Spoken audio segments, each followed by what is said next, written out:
અમિતભાઈ મેકવાન, પ્રમુખ Nandini park society. આજરોજ અમે અમારા રહીશો સાથે અમારા જે મુખ્ય રોડ પર દહેજ બાયપાસથી જે જીઆઈડીસીના વાહનો અમારા મુખ્ય રોડ પરથી પસાર થાય છે તેના માટે કલેક્ટર સાહેબશ્રીને આજે રજૂઆત કરવા ત્રીજી વાર આવી રહ્યા છે. અગાઉ અમે 23/1/2024ના રોજ આવેદન આપ્યું હતું. ત્યારબાદ 10/4/2024ના રોજ પણ આ સંબંધે આવેદનપત્રક આપ્યું હતું, પણ હજુ સુધી તંત્ર તરફથી કોઈ કાર્યવાહી કરી નથી. અમે ગ્રામ પંચાયતમાં વારંવાર રજૂ કરીએ છીએ કે અમારા આ મુખ્ય રોડ પરથી જે હેવી વાહનો, ફોર વ્હીલરો અને કંપનીની ગાડીઓ સવાર સાંજ જાય છે, તો અમારા આખરી રોડના 17 મકાનોને બહાર નીકળવું મુસીબત થાય છે અને અમે અમારા વાહનો લઈને બહાર નીકળી શકતા નથી. અમારા બાળકોને, અમારા રહીશોને જાનમાલ મિલકતને ખૂબ નુકસાન થઈ રહ્યું છે, છતાં પણ તંત્ર તરફથી કોઈ પણ આ સંબંધી કાર્યવાહી થઈ નથી. તો અમારી નમ્ર અરજ છે કે તંત્ર આ બાબતે વહેલી તકે ઘટતું કરે, નહીં તો અમારે પછી વધારે અહિંસક આંદોલન આગળ વધારવું પડે. કારણ કે જો ત્યાં આગળ જે વાહનો આવે છે એ કંપનીની પ્રાઇવેટ ગાડીઓ આવે છે, લક્ઝરી બસો આવે છે અને ટ્રેક્ટરો અને ટેમ્પાઓ ભરીને સામાન જાય છે. સવારના 6 વાગ્યાથી રાતના 11 વાગ્યા સુધી અમારાથી સોસાયટીના રહીશોએ પોતાના રોડ પરથી બહાર નીકળવું જોખમ અને સલામતી ભર્યું રહ્યું નથી.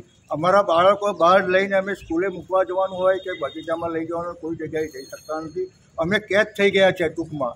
તો તંત્ર આ મારફતે વહેલી તકે આનો ઘટતું ઉપાય કરે. અમે અમારા આવેદનપત્રકમાં સ્પષ્ટ લખ્યું છે કે તમે આ જાહેર રસ્તો નથી, આ ઉમરાજના ગ્રામ પંચાયત હેઠળ અમારી સોસાયટીનો ગામતળનો રોડ છે, પણ જાહેર રોડ અત્યારે બની ગયો છે, જેથી કરીને હાઈવેનો બધો ટ્રાફિક પુલના કામના લીધે અમારા ત્યાંથી પસાર થઈ રહ્યો છે.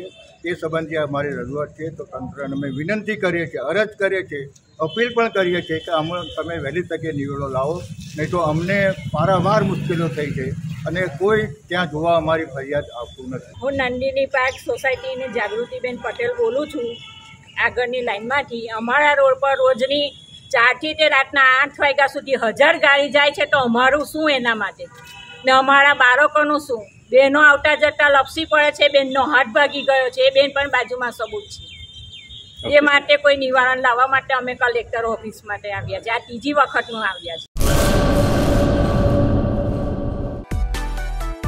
માં motor driving, safe and sure driving. Driving એ શોખ સાથે આપની મોટી જવાબદારી પણ છે. અમારા ઇન્સ્ટ્રક્ટર દ્વારા સચોટ અને સરળ માર્ગદર્શન. આપની રોજની તાલીમની માહિતી મેળવીને શું અધુરાશ છે એના ઉપર પૂરું ફોકસ કરાય છે.